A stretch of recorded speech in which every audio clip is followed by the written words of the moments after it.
¿Cómo están, amigas y amigos? Tengan ustedes muy buenas noches. Milton Barón, 43 años, chuquisaqueño, abogado, docente de la Universidad San Francisco Javier de Chuquisaca, se ha convertido en esta jornada en el tercer hombre en la sucesión presidencial en el país.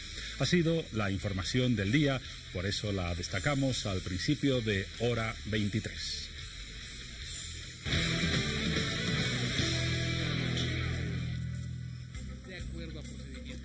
Las imágenes corresponden al Senado Nacional, una instancia que abandonó por motivo de renuncia y alegando razones familiares José Alberto González. La imagen corresponde al momento de la posesión de Milton Barón como nuevo presidente de la Cámara Alta, la Cámara de Senadores. Ya lo decíamos, Milton Barón, 43 años, abogado de la Universidad San Francisco Javier de Chuquisaca, fue presidente del comité cívico de ese departamento. Fue candidato a senador y su última responsabilidad, luego de asumir ese cargo hace algunos años, fue presidir la Comisión de Justicia de la Cámara Alta. Una comisión que, en coordinación con el sector de diputados, va a elegir, por ejemplo, al nuevo fiscal general del Estado. Y este hombre, José Alberto González, 55 años, alegó razones personales y familiares para dejar el cargo, aunque ha quedado evidentemente una nebulosa respecto a los verdaderos motivos de fondo que determinaron su alejamiento de la Cámara Alta.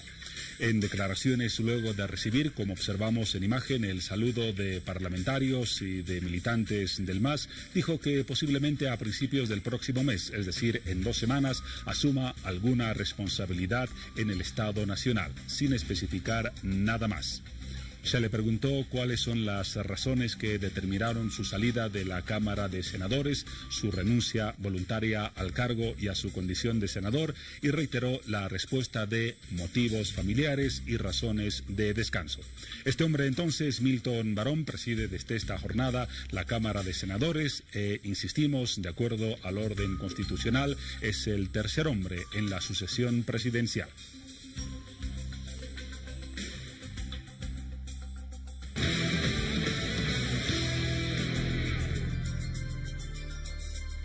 Seguimos ocupándonos del tema que desde luego ha tenido repercusiones en las redes sociales. Las características del tuit, la rejilla correspondiente y el contenido de algunos mensajes importantes sobre el tema.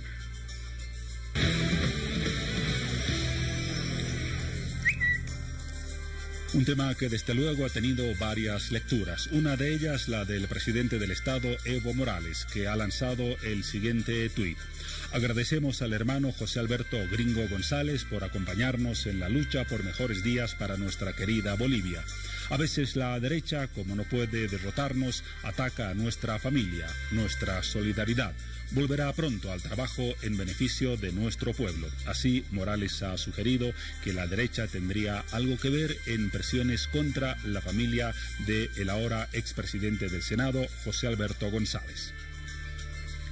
Vamos a otro tuit con otro punto de vista y otra perspectiva muy diferente a la del presidente sobre el tema. Corresponde al periodista Andrés Gómez Vela, que ha comentado: el MAS quiere que la renuncia de Gringo González no sea percibida como ruptura y abandono del proceso de cambio. No quiere verse débil, dice Andrés Gómez.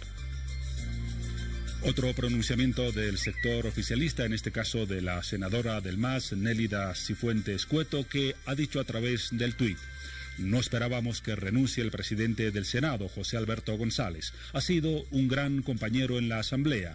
Muchas gracias, querido Gringo. Desearle muchos éxitos en las nuevas funciones que desempeñarás, siempre apoyando a nuestro hermano Evo Morales. Y para concluir, el tuit de una comunicadora, en este caso Fátima Molina, que ha comentado en las redes y particularmente en el Twitter lo que lee: que Gringo González explique cómo es que la derecha atacó a su familia. Por una vez sean transparentes sobre las razones de su salida del Senado, comenta Fátima Molina.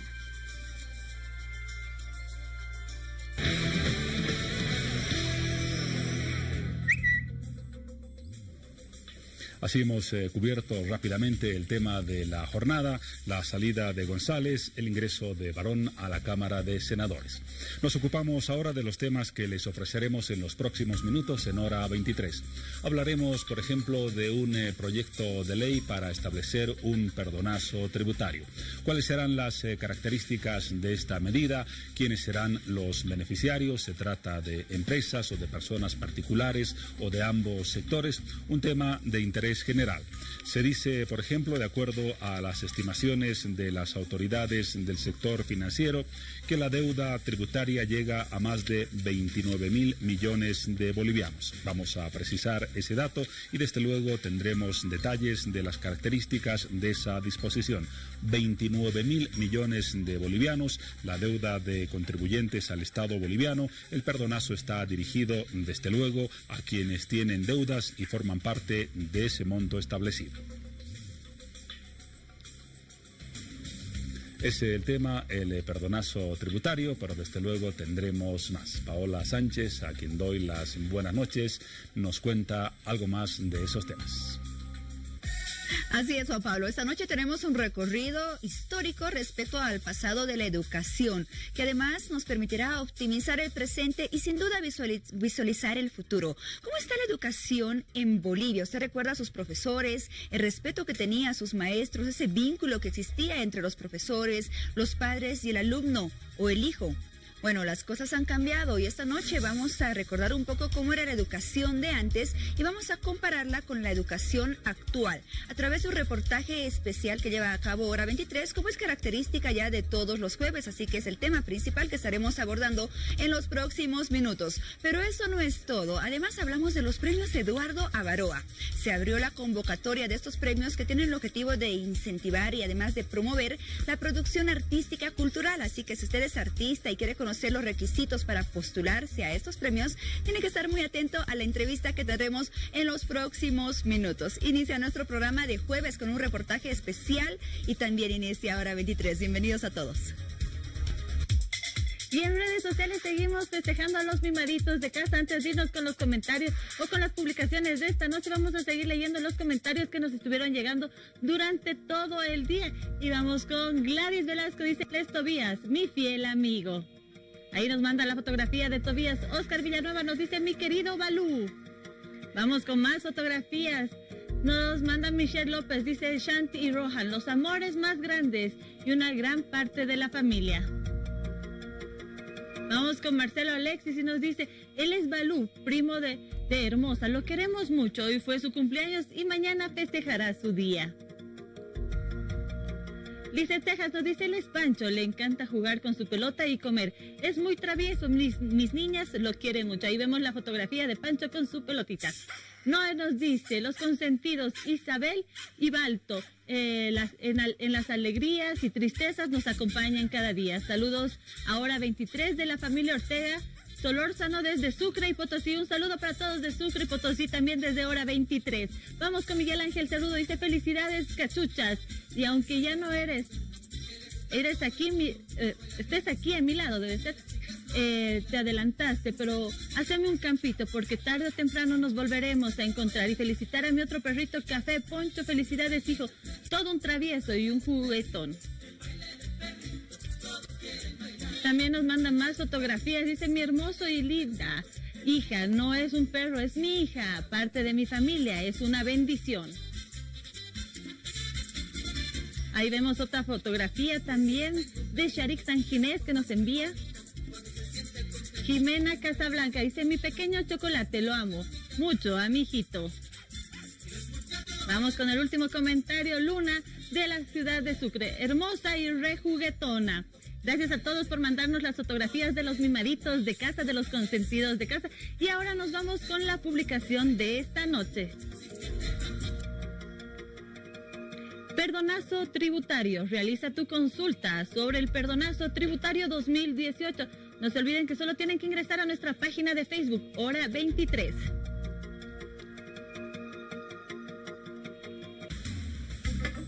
Vamos ahora al detalle de los temas. Cuando hemos sobrepasado las 23 horas, son las 23 horas con 1 minuto. Y vamos a comenzar hablando del tema que mencionaba Piti hace instantes, ese proyecto de ley que ha elaborado el órgano ejecutivo, que estará en breve en manos del órgano legislativo para establecer un perdonazo tributario. Se habla de deudas que en su conjunto superan los 29.000 millones de bolivianos. Una cifra, desde luego, alta. ¿Cuáles son los propósitos, los alcances y los objetivos de esta iniciativa del órgano ejecutivo y a quienes, por ejemplo, abarca? Algunas de las preguntas que todos nos hemos formulado en las últimas horas. Y vamos a dar respuesta a esas interrogantes y lo vamos a hacer a través de la palabra de Johnny Morales, viceministro de Políticas Tributarias, que nos visita hoy en hora 23. ¿Cómo está, viceministro? Bienvenido. Muy buenas noches, Juan Pablo. Aquí prestos para poder hacer extensivo y poder explicar el alcance de esta norma que se ha mandado a la Asamblea Legislativa, ¿no? Una norma que es conocida como perdonazo. La primera pregunta que ha surgido se relaciona con lo siguiente. ¿Qué tipo de deudas tributarias están contempladas dentro de este perdonazo? Algunos hablan de deudas con el municipio, deudas de su vehículo, deudas de sus inmuebles. Habría que hacer esa precisión para evitar confusiones. ¿Cuáles son los tipos de deuda que están contempladas dentro de este perdonazo? Bueno, gracias, Juan Pablo. La norma alcanza a todos aquellos adeudos tributarios que se tenga con el nivel central del Estado.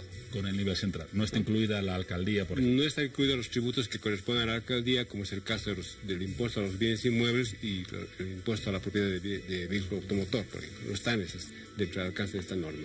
Entonces estamos hablando del IVA, estamos hablando del IT, estamos hablando del IUE, estamos hablando del régimen complementario al IVA, estamos hablando de los componentes, por ejemplo, del gravamen arancelario, estamos hablando del impuesto a la importación de mercancías, porque esta norma alcanza tanto a aquellos impuestos que cobra nuestra administración tributaria, como es la administración tributaria del SIN, y tanto la aduana nacional, ¿no? O sea, abarca a ambas entidades, aquellos tributos que cobran ellos, ¿no? Esa es una aclaración muy importante, la reiteramos entonces, se trata de los adeudos que corresponden a la nivel central política o al área de nivel central del Estado. No está para nada contemplado aquellos adeudos tributarios que corresponden a los municipios, inmuebles y vehículos. Así es, Juan Pablo, no está alcanzado esa norma y lo que pretendemos con esa norma es poder regularizar, ¿no?, todos aquellos adeudos tributarios que se ha tenido a la fecha, que un contribuyente, ya sea pequeño, grande, micro,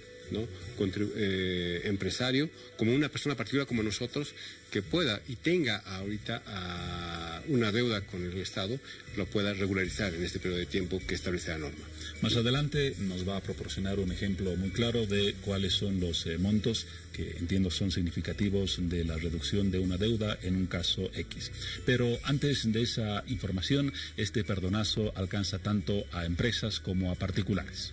Así es. Es una norma que abarca en su general a todo contribuyente que tengamos registrado en nuestra administración tributaria, ¿no? Y ahí tenemos empresas grandes, tenemos empresas medianas, tenemos empresas pequeñas, microempresas, unipersonales, como personas particulares, porque, como le decía inicialmente, por ejemplo, esta va a abarcar a los contribuyentes que están sujetos al pago del IRC-IVA. ¿Quiénes están sujetos al pago del IRC-IVA? Somos todas las personas dependientes que estamos obligados a presentar cada mes en un formulario la liquidación de las facturitas, por ejemplo, ¿no? Entonces también alcanza a estos tipos de contribuyentes. Muy bien, yendo a dos ejemplos, abarca, por ejemplo, a instituciones como el TAM, que entiendo tiene una deuda de aproximadamente 75 millones de bolivianos, transportes aéreos militares, como a cualquier profesional o funcionario público o privado que tenga alguna deuda por el IVA, por ejemplo. Sí, abarca todo tipo de empresas. En este puede estar el TAM, puede estar, por ejemplo, el Yote Aéreo Boliviano, que también en algún momento ha manifestado su interés de poder volver a operar dentro del país, tiene una deuda tributaria, también puede hacerlo en este marco de poder regularizar sus deudas tributarias. Y, por ejemplo, también Cotel, ¿no?, que tiene una deuda, y ¿no?, Ecobol, ¿no?, y todo otro contribuyente que tenga alguna deuda, como decía. O sea, es una norma que tiene un alcance general en cuanto al tema de poder cubrir y sanear esas deudas que se tiene con el Estado. con eso está muy claro. Ahora, ¿cuál es el propósito de fondo de esta disposición? Algunos economistas han opinado que se trata de una determinación que busca obtener fondos de deudas que prácticamente se consideraban por perdidas. Esa es una explicación. Otros dicen que el Estado necesita recaudar fondos y por eso recurre a este tipo de disposiciones, el perdonazo. ¿Cuál es la visión del Ministerio de Economía y Finanzas sobre esas visiones? Bueno, mire, es una norma con carácter tributario. Lo que estamos queriendo nosotros hacer es, como al inicio comentábamos, es poder permitirle a aquellos contribuyentes que a la fecha tengan una deuda con el Estado, poder sanear esa deuda, poderlos regularizar y no tener en sus espaldas ese pesar de que hay una deuda pendiente y que obviamente eso tal vez lo puede dejar sin dormir en algunos casos, y lo que pretendemos es poderlo sanear. Nosotros, como Ministerio de Economía, de manera muy responsable, cada año hacemos un presupuesto, ¿no? Y lo hacemos cada año y lo hacemos en noviembre. Esta norma no tiene ese objetivo de recaudatorio, porque nosotros lo que queremos es obviamente sanear esas deudas tributarias, y lo que esperamos es que esto vaya en beneficio de todas las personas que ahora a la fecha tengan ese problema. Entonces, no es un objetivo que vaya a buscar generar un recurso adicional, sino lo que pretendemos es poderle permitir a aquel contribuyente poder sanear aquellas deudas que tienen con el Estado, ¿no? Entonces, eso es un tratamiento, una política de carácter, podríamos decir, social, que es lo que buscamos, ¿no? Ahora, este tipo de medidas, específicamente el perdonazo, ¿no crea de cierta manera algún mal antecedente y una mala costumbre en el contribuyente? Me refiero a que, por ejemplo, no paga sus deudas durante algún tiempo esperando que en algún momento aparezca un perdonazo. ¿No es una mala señal en una cultura que debería fomentar el cumplimiento escrupuloso de las deudas y del pago de tributos? Mira, nuestras administraciones tributarias han venido trabajando en un ámbito más de carácter formativo que coercitivo. El SIN, como la administración aduanera, han estado en el marco de buscar un objetivo de poder entrar y poder concientizar al contribuyente el objetivo y el beneficio de pagar una deuda, un tributo que se debe al Estado. En ese marco, por ejemplo, yo quiero comentarte que nosotros ahorita, sin contar estos recursos que podríamos recaudar en este marco de esta ley, nosotros tenemos un buen comportamiento en las recaudaciones tributarias. Hablo de julio de 2018 a julio de 2017, en un periodo de enero-julio, a similar periodo, nuestra recaudación tributaria ha aumentado en casi 7%. El IVA ha aumentado en 5.6%. El ITE ha aumentado en casi 8%. El IUE ha aumentado casi en 4,5%. Entonces, hay una cultura tributaria, hay un pago regular. Los administradores están trabajando en ese beneficio, porque obviamente ahí lo que estamos haciendo es justamente poderle coadyuvar al contribuyente de que pueda pagar su tributo en el plazo previsto en la norma, ¿no? Y lo que buscamos en este saneamiento no es que se lo estamos perdonando el 100% de la multa que debe pagar. Ustedes vamos a ver en el gráfico cómo es el incentivo al pronto pago, de tal forma de que este contribuyente pueda sanear lo que tenga una deuda atrás. Y como te decía inicialmente, es una carga pesada en la espalda de uno, y que ahorita lo que queremos es que poderle alivianar esa carga y pueda que este contribuyente pueda pagarlo, pueda sanear esa deuda. Vamos al detalle de lo que significa en la práctica esta disposición. Establece, entiendo, un perdonazo a las multas hasta un 95% y a los intereses un perdonazo de hasta el 100%. ¿Son correctas estas cifras? Así es, querido Juan Pablo. Muy bien. Tal vez podemos revisar entonces el ejemplo que gráficamente establece cuál es la proporción de un caso real aplicando esta disposición. Bueno, permítame, Juan Pablo. Mira, vamos a suponer que existe una persona que la gestión 2010 debería pagar al Estado un monto aproximado de 20.000 bolivianos. ¿Qué es lo que vemos en el cuadro? Lo que vemos en el cuadro. Hace 8 años, esa persona debería pagar al Estado 20.000 bolivianos. Ya sea por IVA, facturas... Por IVA, por IT, por IUE. Pero no lo hizo por alguna razón. No lo pagó. Y si esa persona se aproximara en este momento, ¿no?, a nuestra administración tributaria le va a hacer una liquidación de la deuda tributaria que tiene. Y le va a decir, bueno, señor, usted tiene un tributo omitido de 20.000, Durante todos estos 8 años que han pasado, usted ha generado un interés, se ha generado un interés que llega a 9.538 bolivianos. Pero la cosa no queda ahí. Por no pagar el tributo, tiene usted una multa que es el 100% del tributo que ha dejado de pagar. Estamos hablando de otros 20.000. ¿Qué significa? Que esta persona, ahorita, si se aproxima a nuestra misión tributaria, tiene que pagar la suma de 49.538. Estamos hablando, tiene que pagar 49.000 de un tributo que no ha pagado en su momento, hace 8 años, de 20.000. Es un monto duplicado y con una fracción más. Exactamente. ¿Qué es lo que propone la norma? La norma te dice, si tú te acoges a este beneficio de regularización y lo haces hasta antes del 31 de octubre y pagas al contado, ¿no? ¿Qué vas a pagar? Te decimos, tú pagas el tributo metido, es decir, tus 20.000 que no has pagado en ese entonces, el interés se baja a cero. Se condona la totalidad del interés, es decir, estos 9.538 se condonan en su totalidad, bajan a cero, y la multa que tenías de 20.000, te hacemos una rebaja del 95%. Es decir, que tú pagas, de esa multa de 20.000 que tenías que pagar, vas a pagar solamente 1.000. Entonces, el monto total, luego que se salga la norma y se pueda entrar en vigencia, tú vas a tener que pagar solamente 21.000 bolivianos. De los 49.538 que tenías que pagar ahorita, originalmente tendrían que ser cumplidos. Vas a pagar 21.000. Es decir, 58% menos. Más de la mitad de lo que tendrías que pagar ahora. ¿Cuáles son las condiciones? Le puedo reiterar. Pago al contado y apersonarte a la administración tributaria antes del 31 de octubre de esta gestión. ¿No? Bueno, por algún motivo este contribuyente no lo puede hacer hasta antes de esa fecha, pero luego, a partir del 1 de noviembre y hasta el 31 de enero, sí puede volver a aproximarse también a la administración tributaria, y la administración tributaria también lo va a poder atender y le va a decir, bueno, usted me va a pagar el tributo metido, los 20.000 que me debía, 20.000 el interés cero, se condona todo el interés, estos 9.500 bolivianos, y la multa ya no te la rebajamos en un 95, sino te lo rebajamos en un 90%. Es decir, el 10% paga, es decir, 2.000 bolivianos. ¿Cuánto paga? 22.000.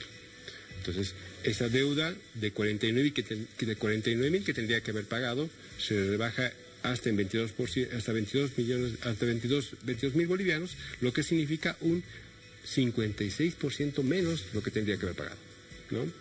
Bueno, muchas personas y muchos contribuyentes me dirán, no tengo liquidez, no tengo la plata en el bolsillo para pagarlo ahorita, y quisiera un plan de pagos. Hay también esa opción. Hay esa opción. La norma permite ese plan de pagos. ¿Cuáles son los intereses o multas? Mira, en ese mismo escenario, ¿Con los 20.000 originales? Con los 20.000 originales, no se le cobra el interés, 0%, pero la multa solamente se les rebaja en un 80%, es decir, que se les solamente paga un 20%, ¿no? Que significan 4.000 bolivianos. ¿Cuánto sería el monto total a pagar? En un plan de pagos, 24.000. Sobre los 49.538 originales. Sí, originales. Es decir, que estamos bajando el total monto a pagar en un 52%. Se está disminuyendo, ¿no?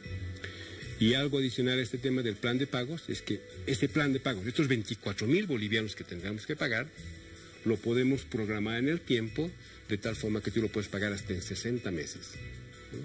O sea, si este monto es muy alto, ¿no? Supongamos que puede ser, pongamos un cero más, 200.000 bolivianos que te da el tributo emitido que no ha pagado, y puede ser más o menos 240.000 bolivianos en el ejemplo que estamos usando, y no lo tiene el contribuyente, lo puede programar en el tiempo hasta en 60 meses, es decir, en 5 años. Esas son las opciones establecidas por la norma, entonces. Esas son las opciones establecidas en la norma, y como te decía, esta norma está buscando primero regularizar esta deuda tributaria y poder permitir, ¿no?, a nuestros contribuyentes liberarse de esa carga que a la fecha tenemos. ¿Y qué pasa? Le pongo un caso extremo, pero quizás sea posible, con algún contribuyente que tenía, utilizando sus cifras, la misma deuda, 20.000 bolivianos, y hace una semana o hace 2 semanas cumplió con todas sus obligaciones, pagó los 49.000 bolivianos y pico, y hoy estará pensando, no debía haber pagado esa cantidad, debía haber esperado el perdonazo, perdí mi dinero. ¿Qué pasa en ese caso? Pagó y pagó. Pagó y pagó. ¿No? Ahí, o sea, nosotros ese recurso ya ha entrado a las arcas, al Tesoro General de la Nación, y obviamente eso no se va a poder hacer ningún tratamiento especial a la persona que ha pagado, ¿no? Esta norma entrará una vez que entre en vigencia, serán a todas aquellas deudas tributarias que a la fecha estén vigentes en ese momento, ¿no? Esto tiene relación con una pregunta que le formulaba ese instante. ¿No estamos creando a futuro expectativas de no pagar ciertos impuestos esperando que se presente otro perdonazo? ¿O los perdonazos van a ser una política regular y crónica como parte de las decisiones del Estado? No es así de ninguna manera. Lo que nosotros estamos estableciendo en esta norma es un periodo de regularización, ¿no? Sin embargo, evidentemente, estamos trabajando en poder establecer otras medidas de tal forma de incentivar el pago, ¿no? Dentro del plazo específico, de tal forma que el contribuyente también se vea en algún momento beneficiado o incentivado a pagar sus tributos de una manera oportuna.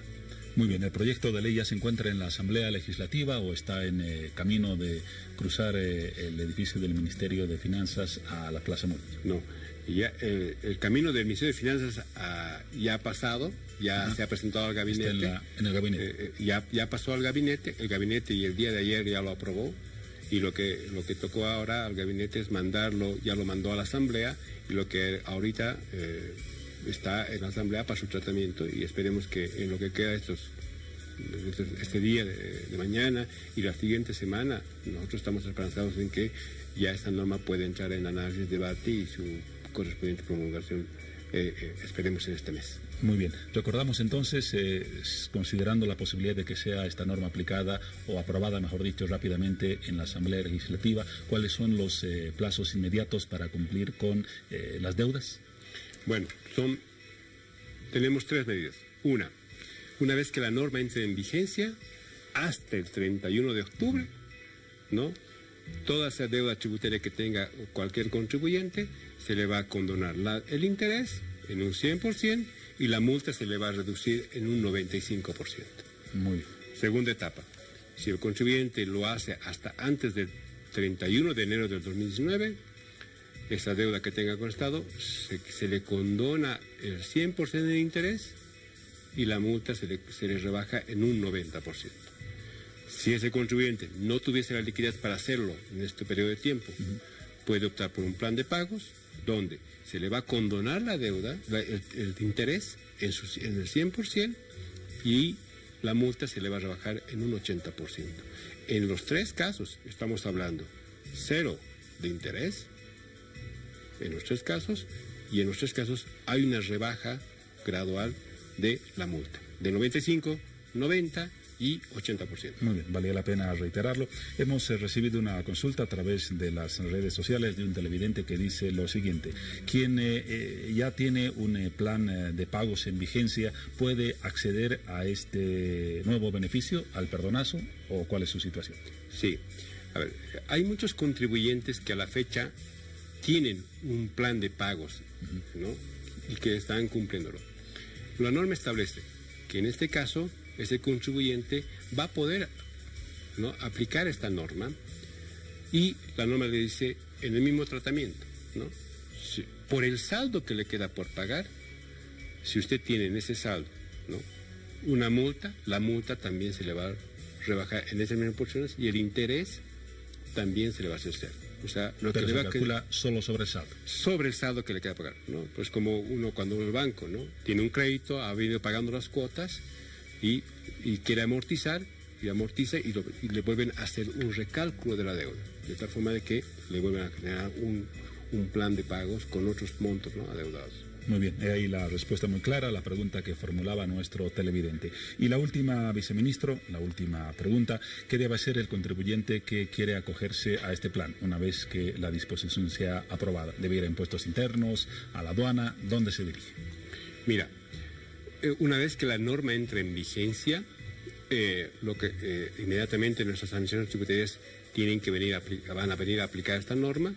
Y lo que vamos a hacer es, obviamente, que el contribuyente que tenga una deuda con el Estado, lo primero que tiene es conocer cuánto es su deuda. Evidentemente se va a tener que aproximar a nuestras administraciones tributarias, es decir, o al Servicio de Impuestos Internos o a la Aduana Nacional, y hacer la liquidación de su deuda, ¿no? Y en esos componentes, ¿cuánto es mi tributo? El tributo emitido que yo no he pagado, ¿cuánto es el interés que se ha generado y cuánto es la multa? Sabiendo esa liquidación, el contribuyente va a decir, va a tomar, porque es una norma voluntaria, ¿no? Él va a tomar la decisión de asumir, ¿no? De subirse a este beneficio y decir, bueno, de ese interés lo bajo a cero y esta multa que tengo lo rebajo en un 95%. Y comunicará a la entidad tributaria cuál de las 3 opciones de pago es la que selecciona para cumplir con su deuda. Es una norma que es de carácter voluntario, ¿no? Y el contribuyente en esos 3 escenarios que te había explicado va a poder tomar la opción que más le conviene. De acuerdo, ha quedado claro el panorama. Johnny Morales, viceministro de Políticas Tributarias. Ya estaremos pendientes del curso de esta disposición y de cómo es recibida por los contribuyentes. Ya lo convocaremos para conocer algo más del tema. Juan Pablo, muchas gracias, ¿no? Muy bien, a usted por su presencia. Hasta una próxima oportunidad. Nos vamos ahora a un corte en hora 23, luego el tema educativo.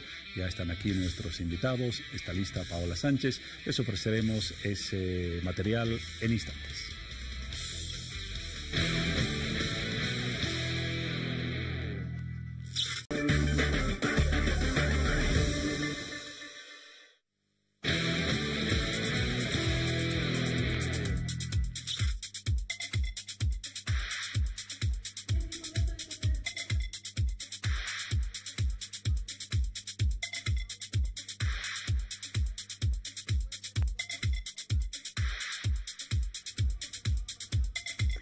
Muy bien, es momento de revisar la publicación que ya está disponible en nuestra página de Facebook, Hora 23, respecto al tema principal de esta noche, la educación de antes y la educación de hoy. ¿Usted considera que la educación de hoy es mejor que la de antes?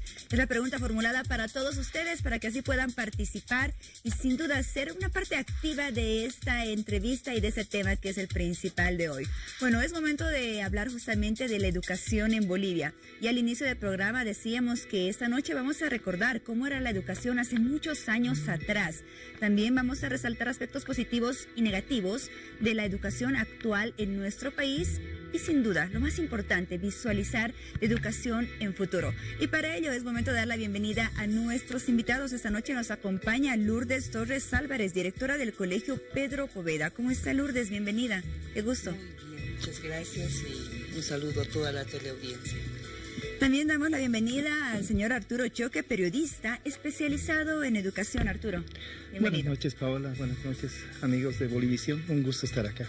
Bueno, el objetivo principal de este programa es analizar, es recordar y sobre todo visualizar la situación de la educación en Bolivia.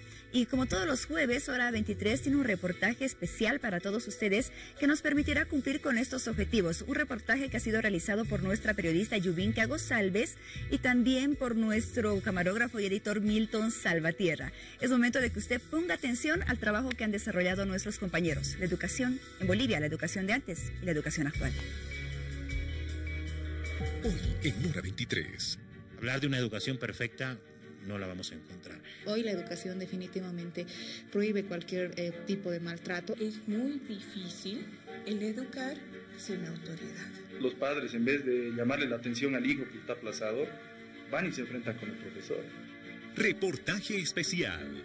La educación de antes, la educación de hoy. El deber de apoyar la dura labor que hacen los maestros y maestras. Yo de papá me siento feliz cuando un maestro corrige a uno de mis hijos, porque ahí el maestro me lo está ayudando a educar para un mejor futuro. Estoy muy consciente que por muy psicólogo que sea, sé que mis hijos en mi casa son unos, y allá con sus amigos de la misma edad, ellos son otros. Yo no puedo, discúlpeme, alcahuetear la sinvergüencería de mis hijos. Yo debo respaldar la dura labor que hacen los maestros y maestras. Este video se encuentra en las redes sociales. Como pudo observar, un padre de familia expresa su pensamiento acerca de la educación actual.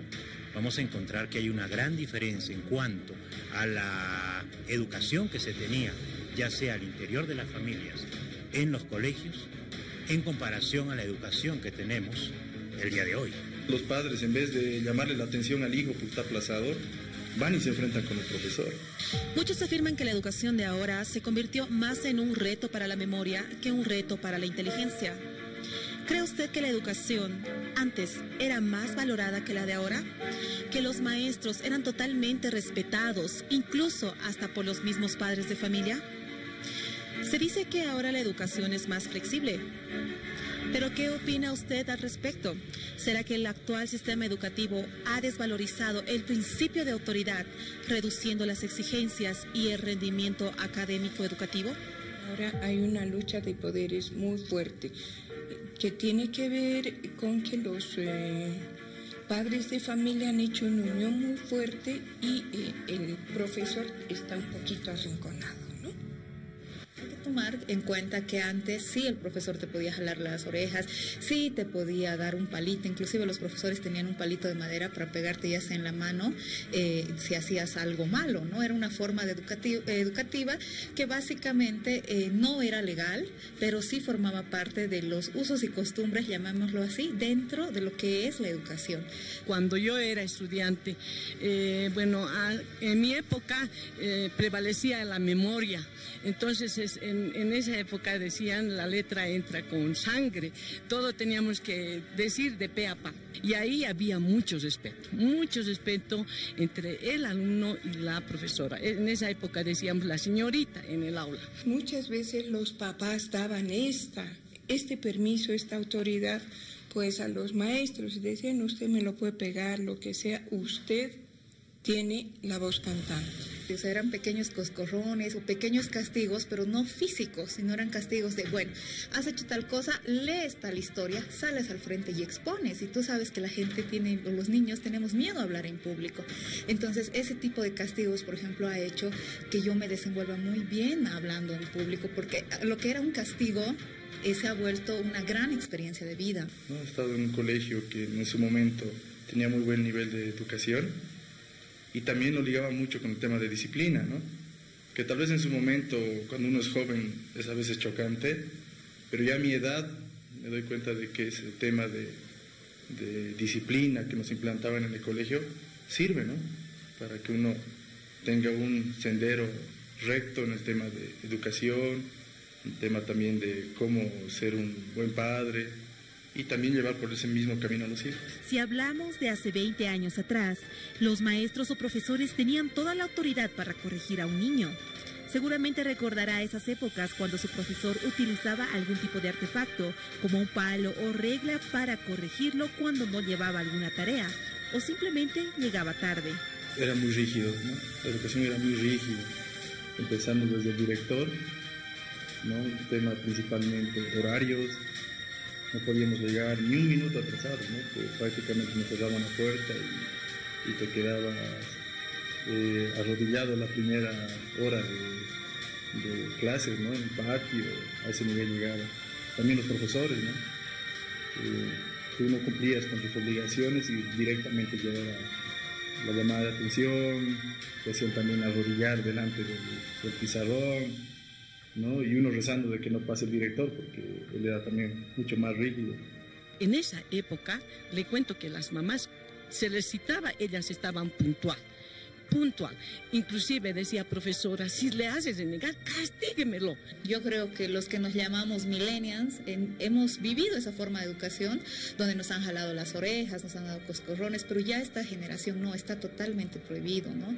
Nadie tiene derecho a educarte golpeando.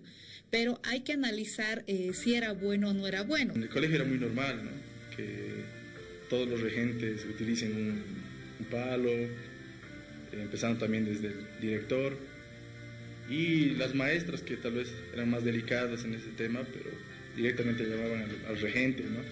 Para que él nos discipline, ¿no? De la manera que viene a educar. Sin embargo, la educación de ahora es más flexible. ¿Cree usted que los estudiantes ya no prestan la atención suficiente como antes se lo hacía? En muchas ocasiones vemos que los alumnos ya no tienen respeto ni educación por una autoridad. Ahora los padres de familia han conformado en muchos casos una situación que es muy fuerte y lo tienen bajo la mira el profesor también, ¿no? Antes era lo máximo. Lo que decía la profesora era ley en la casa. tu profesora dice, y hay que hacer caso, la profesora, hasta el papá decía, mi profesor es así, uy, no, pero ahora veo que más bien ellos están apoyando a sus hijos, no se dan cuenta que ellos deberían enseñar que esta persona trabaja, ha estudiado, está demostrando sus conocimientos, y que decir más bien hay que respetar a la maestra, al profesor. Si él te exige o te está pidiendo que hagas, no es para él, es para ti, para tu futuro. Yo me acuerdo que cuando estaba en el colegio, habían algunos papás, yo te digo, habían algunos papás, ¿no?, que iban y buscaban a la profesora, buscaban al profesor, y delante de mi amigo le decían, yo estoy autorizando a tu profesor o a tu profesora que te pegue si te portas mal. Ahora un poquito se ha dado vuelta, diríamos, la tortilla, y es este profesor, este maestro, pues no tiene ninguna autoridad. Ahí en esa imagen vemos que la autoridad del profesor se ha minimizado en comparación a otro tipo o a otros tiempos en el que ahora los papás se sienten con la capacidad de ir y de imponerse autoritariamente, ¿no? No quieren que se los toque a sus hijos ni con el pétalo de una rosa. ¿Se acuerdan cómo era la educación de hace 30 años? ¿Se acuerdan o no se acuerdan? ¿Era mejor o era peor? No les escucho, ¿mejor o peor? Era mejor que hace 30 años el padre y la madre respaldaban a los maestros y un maestro tenía autoridad para sancionar a un alumno si llegaba tarde. Hoy llegan a la hora que les da la gana, y si el maestro sanciona, viene el padre a respaldar al sinvergüenza del hijo en vez de respaldar al maestro. Al acercarnos a ciertas unidades educativas con el objetivo de conocer la opinión de los adolescentes sobre la educación de ahora, nos encontramos con un grupo de estudiantes que mostraban la poca educación que tenían, lanzándonos agua, papeles y algunas cosas que podían encontrar a su alrededor. ¿Qué tipo de educación muestran ahora los estudiantes?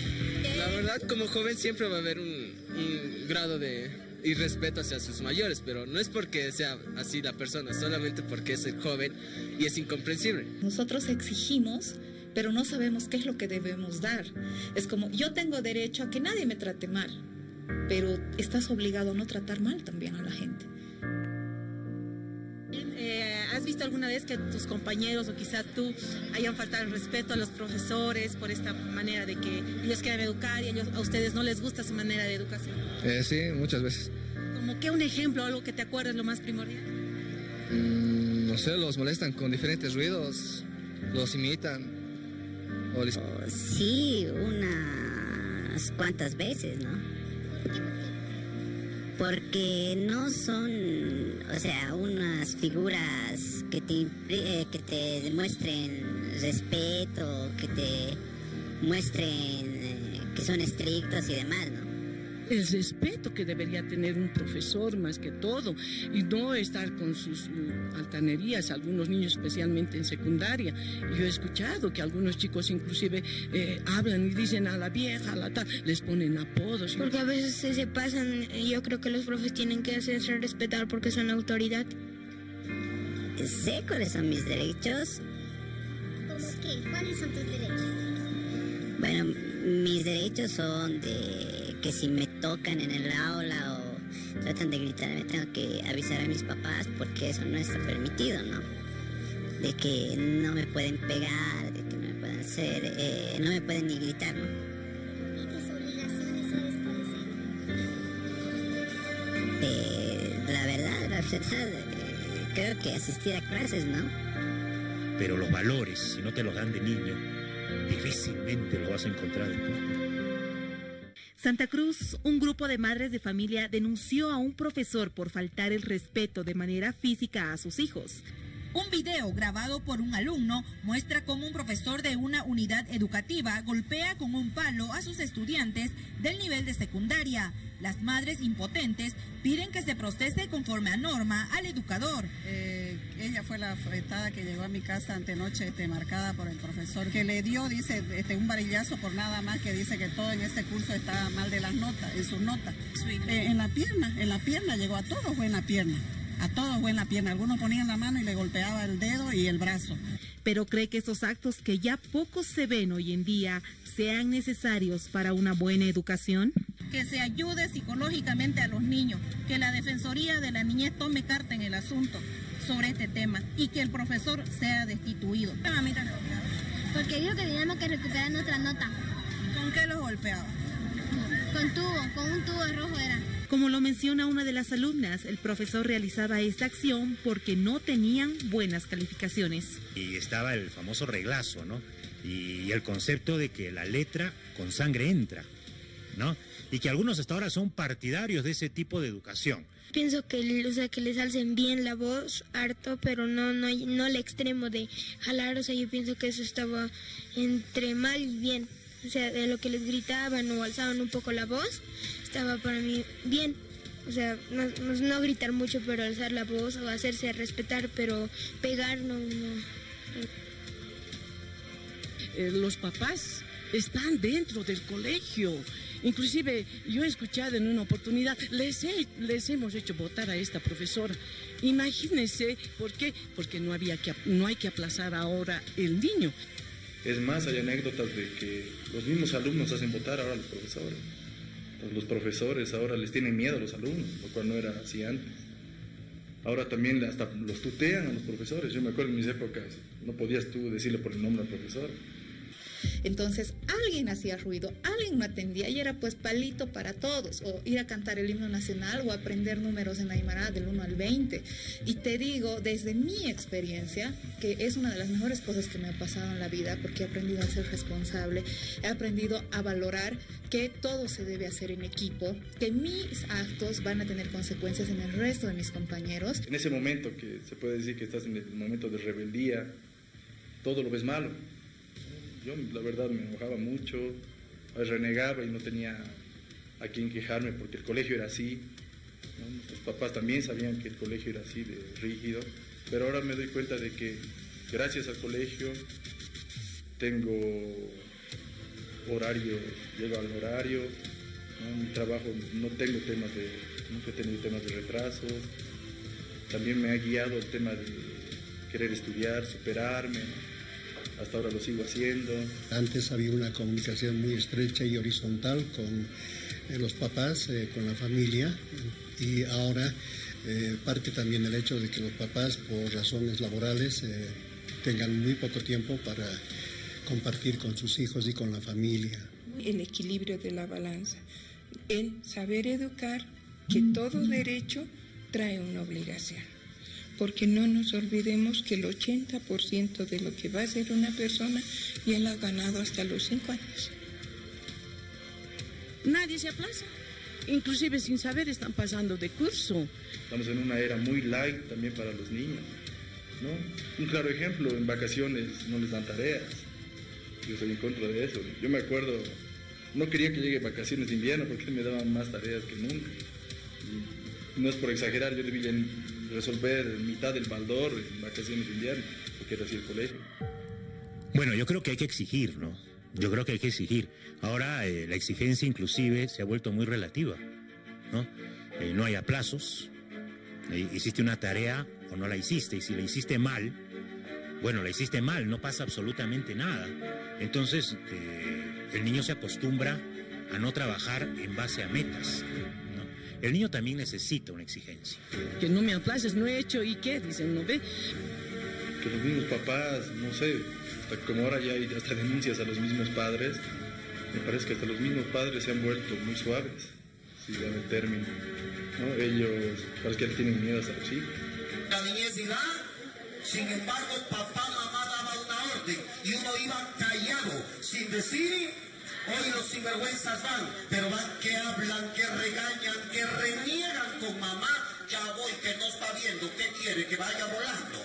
Ya voy, que cree que soy máquina. Algún día me gustaría ver. ¿Qué dijiste? Nada, está sorda, que no escucha. No ve que ya voy, que está ciega. Eso sí no ve. Que los padres de esta época, ¿no? se han vuelto más permisivos. Tienen una paciencia mucho más grande, porque tratan de justificar la ausencia que hay en el hogar. Porque el niño no debe perder el horizonte, no debe perder el concepto de lo que es autoridad. También el respeto de los hijos hacia los padres o hacia los adultos ya no hay tanto. Antes alguien que era pequeño entraba a un lugar y tenía que saludar. Hoy no ves ese saludo. Simple ejemplo, la movilidad. Un niño sube, ni buenas tardes, ni buenos días, ni nada. Y si retrocedemos en el tiempo, era una obligación, era algo naturalizado el saludar a alguien, ¿no? Profesora, le había dicho que no ha hecho la tarea y ahora mi hijito no ha hecho y no quiere venir al colegio. Dice que le había llamado la atención, no quiere venir. Pero antes yo les llamaba la atención, no pegándoles, sino les decía, ahora tú no has hecho, te quedas sin recreo y me lo haces esto en el patio, si no has cumplido en tu casa. Pero no, las señoras decían, no, me lo quita, me lo ha bajado su autoestima. Ahora con la ley de Avelino Signani, los niños, si quieren hacen y si no quieren no hacen. Yo ahora soy padre también, veo que por el tema de que se prohíben ya muchas cosas, ¿no? Como es tal vez el maltrato o la disciplina muy rígida en los colegios, ya los alumnos lo toman a chiste. Aprendí a comunicarme insultando en mi hogar, aprendí en mi hogar a comunicarme maltratando a mi compañero, a mi amigo, a mi hermano, a mi papá, a mi mamá. Entonces hay un maltrato muchas veces de padres a hijos y de hijos a padres. Entonces la educación a veces se escapa de las manos.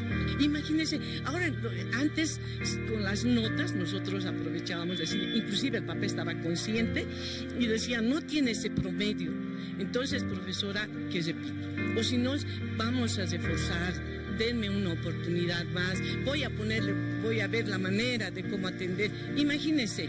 Y a ver que ha perdido autoridad el profesor en estas épocas, el tema de denuncia, que discriminación, que derechos humanos, ha complicado el tema del profesor. Yo creo que ser profesor, ser docente en estos momentos es muy complicado. La educación se debe aprender desde el hogar y de esa manera reflejarla y así demostrarla en el colegio. La educación debería aprenderse en la casa, no en el colegio. Yo estoy complementando la educación que usted ha dado. La educación, el ser buena persona, el ser respetuoso, el no ser agresivo, el no bullear a tus compañeros, viene de la casa. Eso es algo que no te van a enseñar los profesores. Entonces, para nosotros como profesores, es importante poder comunicarnos con los papás. Hoy la educación definitivamente prohíbe cualquier tipo de maltrato. Estoy de acuerdo. Pero también creo que es importante que enseñar a nuestros hijos que uno está yendo a la escuela a formarse, no a educarse. Decimos los papás, vamos a poder poner que son los adultos a cargo de la educación de los hijos. Entonces ahí es donde tienen la autoridad. Pero ¿qué es lo que sucede? ¿Por qué hubo un cambio tan radical en la educación?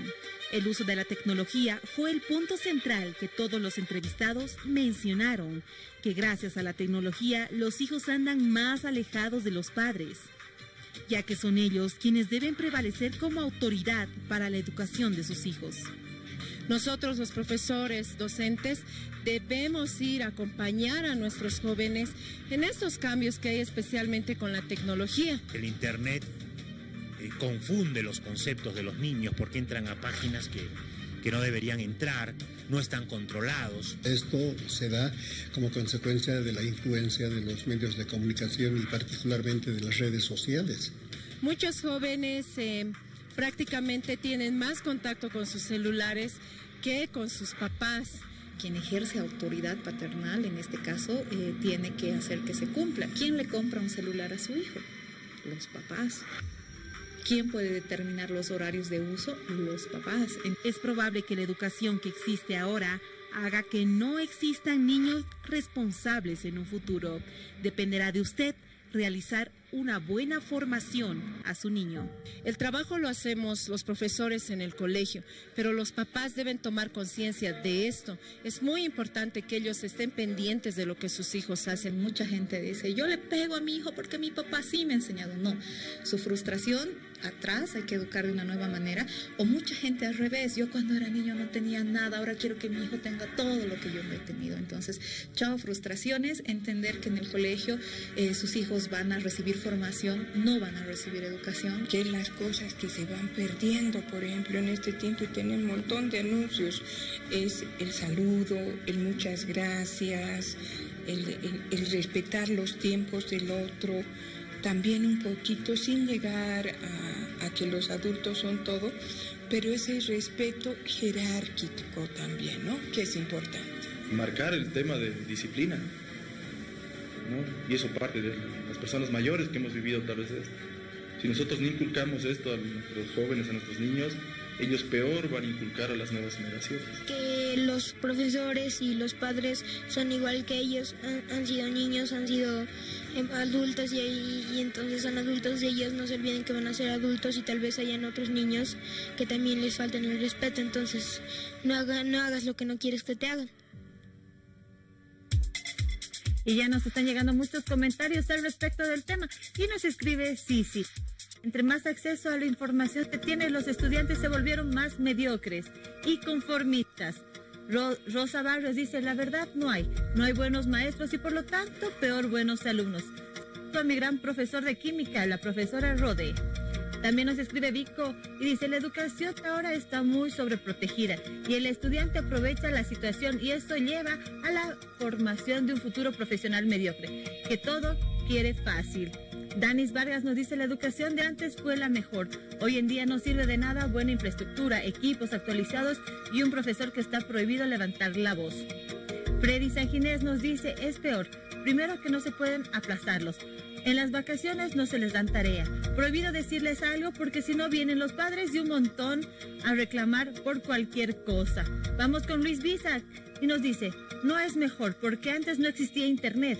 Ahora la educación es pésima. Todo el mundo para las redes sociales. Es más, los padres no dedican tiempo a sus hijos. Bueno, este reportaje especial nos proporcionó muchos puntos de vista, muchas opiniones de padres, de profesores, de psicólogos, por supuesto de alumnos también. Vamos a analizar estos puntos de vista con nuestros invitados para poder analizar lo que es la situación actual de la educación en Bolivia y por supuesto comparar con la educación de antes. ¿Cuáles son las diferencias entre la educación actual y la educación de antes según usted, Lourdes? Efectivamente, los tiempos han cambiado. Para los educadores, educar hoy es diferente, porque se ha notado que ya no hay un principio de autoridad en las mismas familias. Entonces eso se transfiere también al colegio, digamos, ¿no? Y muchas veces el padre de familia, con ese sentimiento de culpa de no tener esa cercanía con sus hijos, pues trata de sobreprotegerlo y no nos ayuda, digamos, ¿no? Ahora, en todos los ámbitos de otras sociedades y también en la nuestra antes, la disciplina siempre ha permitido construir conocimientos, realizar actividades con los muchachos, ¿no? Ahora también se lo hace, no es que se ha perdido completamente la disciplina. Hay colegios que todavía mantenemos, digamos, ese clima de disciplina, pero sí es más difícil. Muy bien. Opinaban en el reportaje, había algunas opiniones de que, por ejemplo, antes los padres se daban más tiempo incluso de revisar los deberes de sus hijos, porque si bien la educación está en la escuela, es impartida por los profesores, también la educación y ese apoyo que se brinda desde el hogar es muy importante, y si no existe esa coordinación o esa comunicación directa entre profesores y padres, ese apoyo mutuo, las cosas se dificultan. ¿Usted está de acuerdo con esta opinión? Sí, porque es importante que se haga la misma exigencia tanto en la casa como en el colegio, ¿no?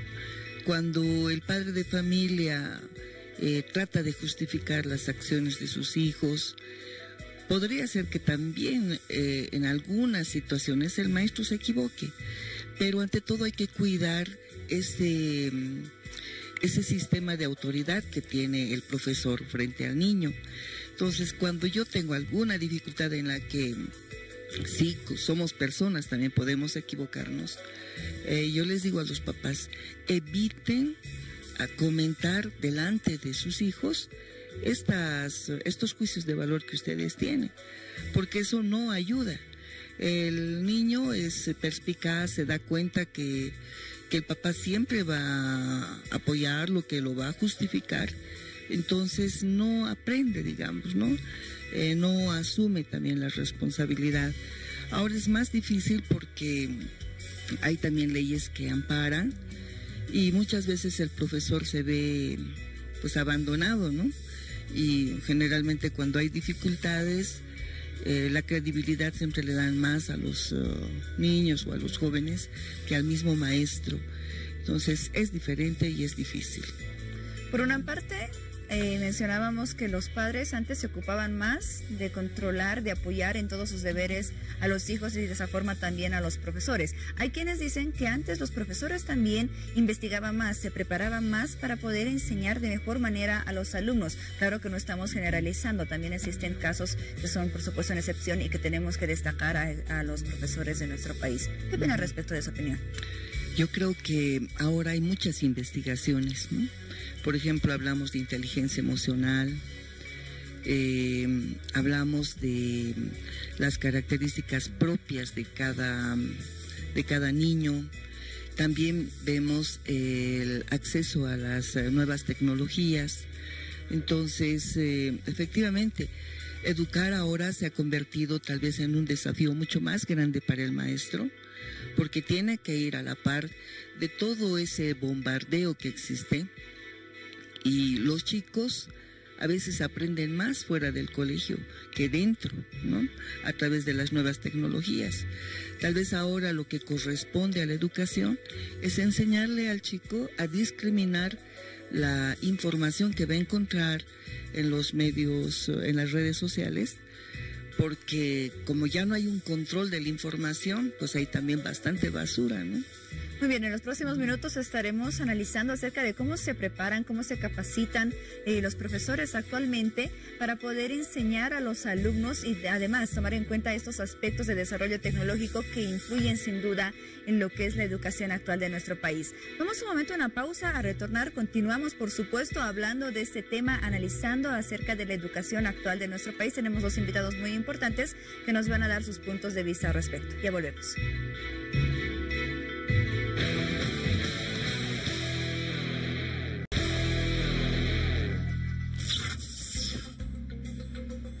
Revisamos las noticias más importantes del jueves. La primera nos cuenta que el senador chuquisaqueño Milton Barón asumió la tarde de esa fecha la presidencia de la Cámara de Senadores, en reemplazo de José Alberto González, quien presentó su renuncia al cargo. González, quien fue electo como presidente de la Cámara Alta por 3 gestiones consecutivas, asistió a la sesión camaral en la que se tomó juramento a su correligionario Milton Barón y aprovechó para despedirse de sus colegas. Otra información, en horas de la noche del jueves, la Asociación de Conjuntos Folclóricos de la zona Villa Victoria de la ciudad de La Paz determinó mediante asamblea suspender la entrada folclórica hasta nuevo aviso por el fallecimiento de 7 de sus fraternos. Los vecinos, por su parte, exigieron la suspensión hasta agosto del próximo año. La muerte se debió, lo recordamos, a un accidente de tránsito. Y la última información, en la reciente visita del presidente Evo Morales a su colega del Paraguay, Mario Abdo Benítez, se abrió la posibilidad de exportar gas natural licuado a ese país. Equipos técnicos empezarán a trabajar en el proyecto para la construcción de un ducto con la posibilidad de exportar hasta 4 millones de metros cúbicos día de gas al potencial nuevo mercado.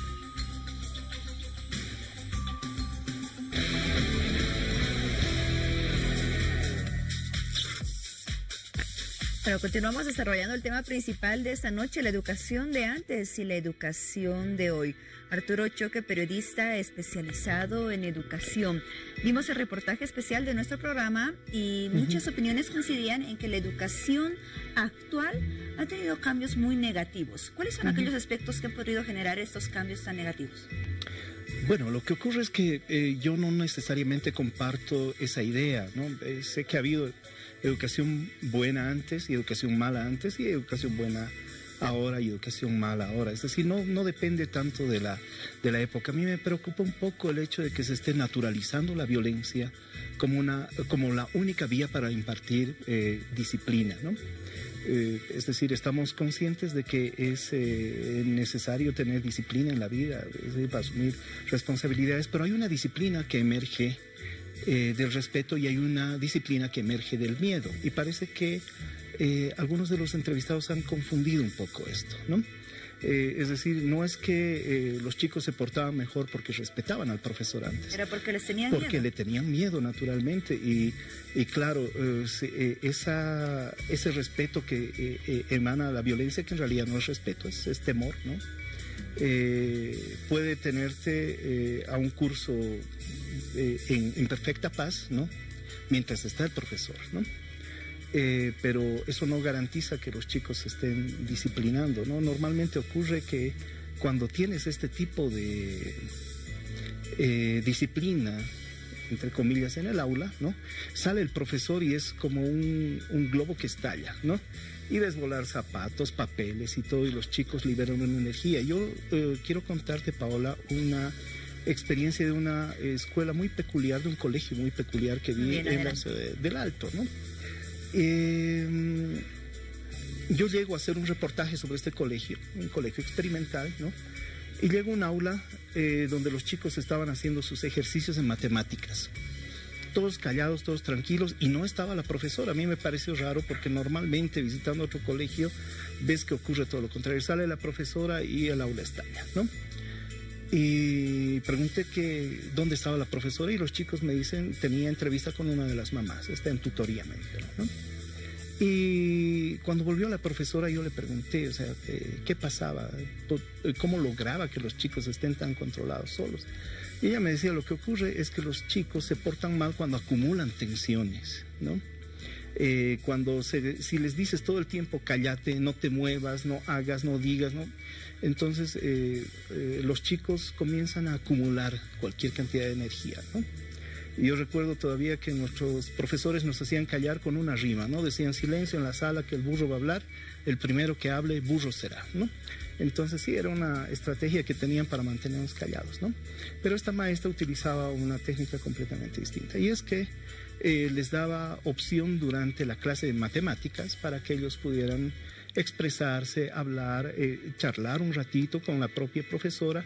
Entonces ella me decía, como no tienen energía acumulada, no tienen energía que liberar cuando les dejo solos, ¿no? Entonces hay técnicas ahora de la pedagogía que no son de ahora, son de hace bastante tiempo, que sirven como mejores vehículos de enseñanza, ¿no? Ese que nos mencionaste es interesante, tiene su lógica definitivamente.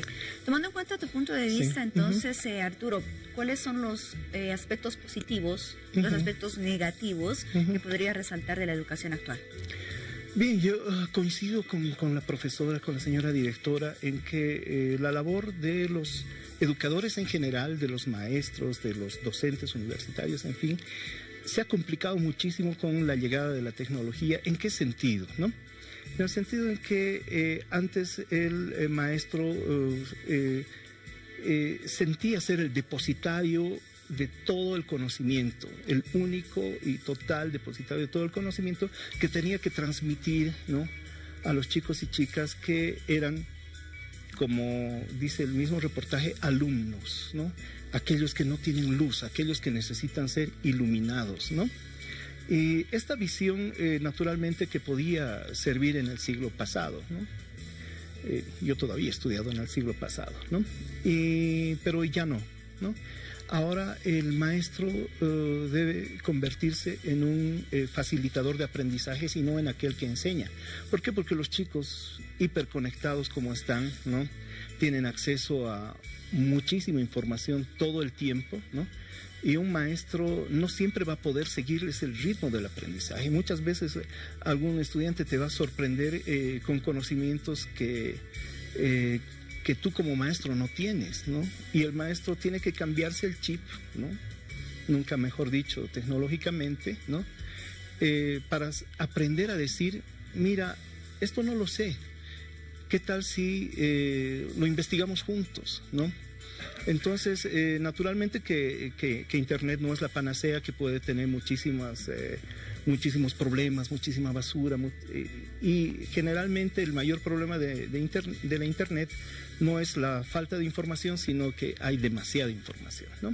Entonces el maestro, el educador, tiene que convertirse en un guía de los aprendizajes, tiene que guiar el aprendizaje de los chicos. Y otro punto que hay que tomar en cuenta es que la escuela no es el único espacio de aprendizajes, ¿no? Y por otro lado también vemos que algunos padres de familia quieren endilgarle todas las responsabilidades a la escuela, ¿no? Es decir, el chico llega a la escuela y no solamente tiene que aprender lenguaje, ciencias, matemáticas, o qué sé yo, ahí tienen que enseñarle supuestamente, ¿no? Respeto, valores, etcétera, y eso no puedes cargarle a la escuela con toda esa responsabilidad, ¿no? Los padres tienen la responsabilidad de formar en valores a los chicos, ¿no? La escuela puede amplificar con mayor facilidad los valores negativos que tienen los chicos en la escuela. Entonces hay que pensar un poco en la corresponsabilidad. No podemos responsabilizar a los maestros y a las escuelas de todo lo que está ocurriendo en la sociedad, ¿no? Muy bien. Con la directora del colegio, Pedro Poveda, Lourdes, ¿está de acuerdo con el punto de vista de nuestro invitado? Sí, porque los primeros educadores son los padres de familia. Los niños aprenden no tanto de lo que se les dice, sino de lo que observan, lo que hacen los adultos. Entonces, ya los valores vienen intrínsecamente en la familia. Ahora, cuando llegan al colegio, no es que el profesor olvida o descuida la educación en valores, la tiene que fortalecer, pero su ámbito principal es la formación, ¿no? Y creo que efectivamente el profesor ahora se ha convertido en un mediador del aprendizaje, y eso exige también que el maestro se prepare más. Nosotros hemos trabajado, hasta el año pasado yo trabajaba en el Colegio María Auxiliadora y en el Colegio Domingo Sabio, y ahí hemos hecho una experiencia diferente, porque los niños tienen que aprender también de acuerdo a sus intereses y necesidades. Y cuando el profesor crea estas condiciones, el resultado es bueno. Pero también una estrategia que hemos utilizado es que previamente se le ha informado al padre de familia cómo van a ser las intervenciones en aula y cómo el padre de familia puede coadyuvar. Entonces, cuando hay también este clima de comunicación, resultan buenos productos, ¿no? Y sí, en secundaria también se nota una realidad. Si bien los papás en el nivel inicial, en el nivel primario, acompañan en forma más cercana a sus hijos, en secundaria los van abandonando. Entonces, el chico ya creo que se siente también más independiente, pero creo que en esos momentos de transición de un nivel a otro es donde más deberían acompañar los padres de familia a los chicos. Muy bien, respecto al otro punto de vista que nos mencionaba Arturo, de que ahora muchas personas están tratando de naturalizar la violencia como una forma de educación, una forma de disciplina, y que antes los alumnos no es que respetaban a los maestros, sino que les tenían miedo. ¿Está de acuerdo con ese punto de vista, Lourdes? Todo tipo de violencia siempre es negativo, ¿no? Porque la violencia genera violencia. Entonces yo digo, ahora es importante también manifestarle el respeto al estudiante. Y el maestro tiene que demostrar el respeto, preparando también su material de trabajo, su intervención en aula, ver la cantidad de tiempo que va a utilizar y cómo va a tratar a cada niño de acuerdo también a su realidad. En el colegio particularmente tenemos de muchachos que tienen buenas condiciones económicas a también estudiantes que tienen muchas limitaciones. Y el profesor no puede tratar de la misma forma a los chicos. Hay que tratarlos de acuerdo a lo que uno conoce de ellos también y exigirles en función a su realidad. ¿En el colegio tuvieron alguna experiencia, por ejemplo, en el cual usted como directora o los profesores manifestaron ese respeto al estudiante, sin embargo no tuvieron la misma respuesta del estudiante? No, yo le digo que hasta es estratégico, porque cuando uno le conversa al muchacho, no tanto le censura, sino más bien le escucha, porque creo que es lo que más necesitan ahora los chicos. Me parece que ni en las casas les escuchan muchas veces los papás. Entonces, cuando uno se pone en una disposición de escucha con ellos más bien se sienten pues que hay alguien que le está, que le interesa, ¿no? Y se ponen más bien en una situación ya más de respeto con el maestro, porque sienten que hay alguien que sí los respeta a él. Por eso yo, cuando hablo con mis colegas, les digo, si uno quiere respeto, también tiene que demostrarlo, porque esas personas con las que ustedes trabajan son vidas, ¿no? Y cuando tú preparas tus intervenciones de aula, tienes que pensar que vas a ir al aula a construir 40 vidas, y son 40 estudiantes, y 40 personas distintas también.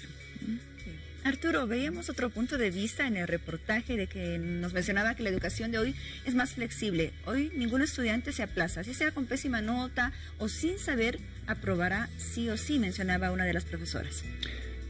Bueno, a ver, la profesora nos va a orientar un poco más en eso, pero creo que la ley educativa no dice exactamente eso. La ley 070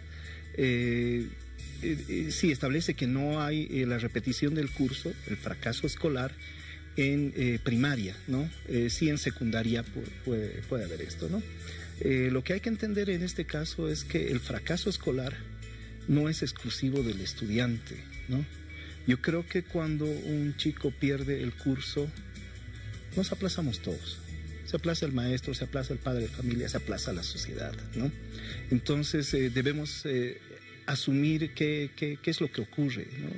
Porque pueden haber miles de factores. Muchas veces la indisciplina, la falta de respeto por los maestros puede ser un llamado de auxilio de los chicos y de las chicas que sufren violencia en casa, que ven a sus padres peleando, que se han criado con unos valores completamente distorsionados, ya sea por abandono parental, por sobreprotección parental, como en algunos casos lo señalan, también es cierto, ¿no? Pero yo creo que debe llamarnos la atención. Entonces, creo que hay que dejar de ver al fracaso escolar como un castigo, por ejemplo, ¿no? El estudiante que perdía un curso, perdía un año, lo digo por experiencia propia, ¿no? Yo perdí 2 años en el colegio, ¿no? Sufría mucho, ¿no? Sufría mucho, y a veces son expresiones de muchísimas cosas esto del fracaso escolar. Entonces, creo que es algo que tiene que llevarnos a la reflexión. La profesora seguramente nos va a contar un poco más de la experiencia de esto del fracaso escolar, de los chicos que tienen que repetir el curso y que no siempre llevan toda la responsabilidad, ¿no? Muy bien, profesora, cuéntanos algunas experiencias al respecto. Sí, efectivamente hay que considerar varias variables, ¿no?, que van a influir en el fracaso escolar. Hay que entender que ahora ha aumentado, digamos, el número de familias disfuncionales, mamás que trabajan todo el día y obviamente no los atienden, chicos que asumen responsabilidades de los padres también. Entonces, para ellos un fracaso sí es fuerte, y por eso, por ejemplo, yo recomiendo que en los colegios haya una asistencia psicológica que pueda adentrarse más en estos casos y poder ayudarle al muchacho a salir de esa situación, ¿no? Porque es, como decía Arturo, cuando un muchacho se aplaza, pues nos aplazamos todos porque no hemos sabido dar la intervención adecuada, animarlo, motivarlo, porque también hay que entender que el chico, si va al colegio, no es porque quiere precisamente ir al colegio, sino porque es una obligatoriedad para alcanzar el bachillerato. Entonces, ahí está pues el maestro, que tiene que saber despertar intereses, motivaciones en los chicos, que realmente responda pues a esa necesidad que el muchacho tiene. Por eso yo decía, educar hoy es diferente, ¿no? Porque hay que considerar todos esos elementos. Así es, Arturo, ya para finalizar, es importante la educación en todo país. ¿Cómo podríamos mejorar la educación en Bolivia? ¿Y tienes algún país o algunos países referentes por su buen nivel de educación y el impacto positivo que ha tenido esa en su sociedad? Bueno, no es fácil decir esto. Lo que ocurre es que Bolivia hace ya varios años que no mide su calidad educativa, ¿no? Estamos fuera de los rankings que se hacen de educación, así que es difícil todavía saber si la educación en Bolivia está bien o está mal. Podemos simplemente suponer si está bien o está mal. Por otro lado, ¿no? Tenemos un nuevo modelo curricular que funciona desde el año 2012, ¿no? Y los cambios sociales producto de la educación se miden en décadas. Todavía nos falta mucho para saber si este sistema educativo actual está funcionando o no, ¿no? Naturalmente que hay referentes internacionales como Finlandia, qué sé yo, pero las condiciones son completamente distintas, ¿no? Hace años que el Ministerio de Educación viene construyendo indicadores propios para medir la calidad de la educación en Bolivia, pero que por alguna razón todavía no se han aplicado, ¿no? Pero mejorar la educación en un país no depende de una política de Estado, no depende solamente de la buena voluntad de los maestros, debe ser una acción colectiva, una acción que movilice a toda la sociedad, ¿no? Es decir, debemos dejar de pensar que la escuela además es el único espacio educativo, ¿no? Entonces, medios de comunicación, ¿no? Padres de familia, sociedad, organizaciones de todo tipo deben involucrarse en esto y tomar a la educación como una cruzada nacional. Los padres con mayor participación, con mayor acompañamiento a sus hijos y a los maestros, ¿no? Entonces, si no logramos articular una cruzada nacional en favor de la educación, va a ser un poco complicado que logremos mejorar, ¿no? Muy bien, esperamos que el análisis y los puntos de vista de nuestros invitados hayan sido de gran ayuda, sin duda, para profesores, para padres, para alumnos, para todos nosotros como sociedad. Esta noche agradecemos la presencia de Lourdes Torres Álvarez, directora del Colegio Pedro Poveda. Lourdes, muchas gracias por acompañarnos. Y también de Arturo Choque, periodista especializado en educación. Arturo. Paola, muchas gracias. Bien, vamos contigo, Piti. Gracias, Paola. Un tema de bastante interés para la sociedad y vamos a ver qué es lo que está opinando a través de nuestras redes sociales. Nos escribe Quiñones Antonio, dice, desde la reforma educativa donde se instituyó las famosas juntas escolares, estas han sido los fiscalizadores de los profesores con criterios desubicados, obligando y presionando a los profesores a quién y cómo deben educar, incluso de no aprobar a sus hijos, acuden al distrital bajo amenaza de sacarlos del cargo. Nos escribe también Vilma Beatriz y dice, para mí ahora no hay educación, porque todo es considerado un maltrato, así que hoy no existe la educación. Victoria Párraga nos dice, definitivamente no. Ahora la educación no es buena, se perdió todo el respeto a los maestros. Y eso pasa porque los padres son muy sobreprotectores con sus hijos. Rosario Flores nos dice, buenas noches. El cojo le echa la culpa al empedrado. Los padres sobreprotegen a los hijos, no tienen responsabilidad, mucho menos el gracias, saludar. Los tiempos cambian, pero los valores se dan en casa. Nos escribe Jess Chumacero, dice, la culpa no es del internet ni de esta era digital, es de los padres que creen dar todo lo material. A un hijo les hará una persona de bien. Alexis Segarra dice, la diferencia está entre que un niño ahora no agarra un libro o un diccionario y los padres se olvidaron de cómo educar a un niño y lo dejan a sus profesores, los miman y los consienten demasiado. Gracias a todos por participar en nuestras redes sociales.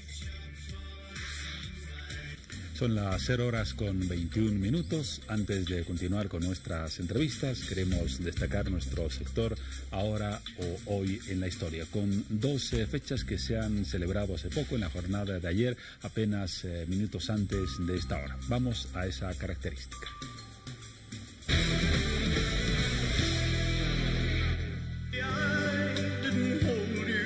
Estamos escuchando ese inolvidable tema de este hombre, Elvis Presley, un tema que titula Tú estuviste siempre en mi mente. Y lo recordamos porque ayer, 16 de agosto, se han cumplido 41 años de la muerte de este ícono de la música popular, Elvis Presley. Murió, lo recordamos, en Memphis, Tennessee, el 16 de agosto de 1977. Tenía 42 años. La muerte del que fue llamado como rey del rock and roll condujo a legiones de sus fans de luto a Graceland, su mansión de Memphis. Los médicos dijeron que murió de un ataque al corazón, posiblemente causado por su adicción a los barbitúricos y a otras drogas. Pero eso apenas es un punto final a su muerte. Su vida y su legado quedan en canciones tan notables como esta, con ese típico tono de una voz que desde luego es inolvidable y eterna para la historia de la música contemporánea.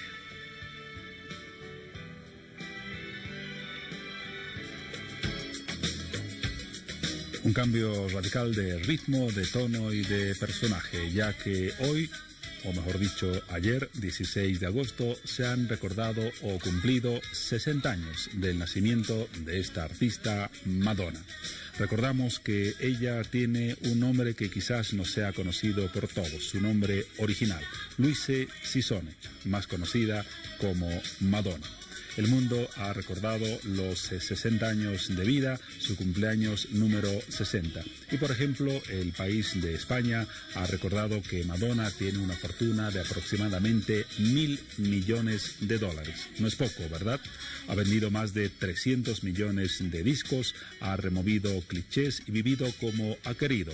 La cantante ya no tiene la influencia de los 80 y los 90, pero quien lo duda siempre está dispuesta a volver a dar que hablar. Y lo ha hecho ayer al cumplir 60 años de edad.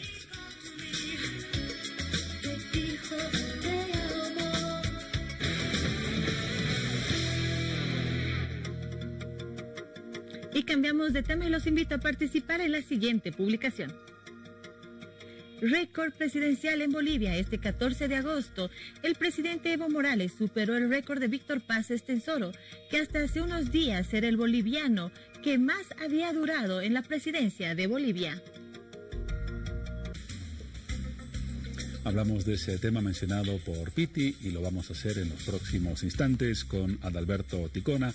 Él es representante de la Comisión Política de la CESUD-CB, la Confederación Sindical Única de Trabajadores Campesinos de Bolivia, y también secretario de Agenda Política 2025. Don Adalberto, buenas noches, bienvenido.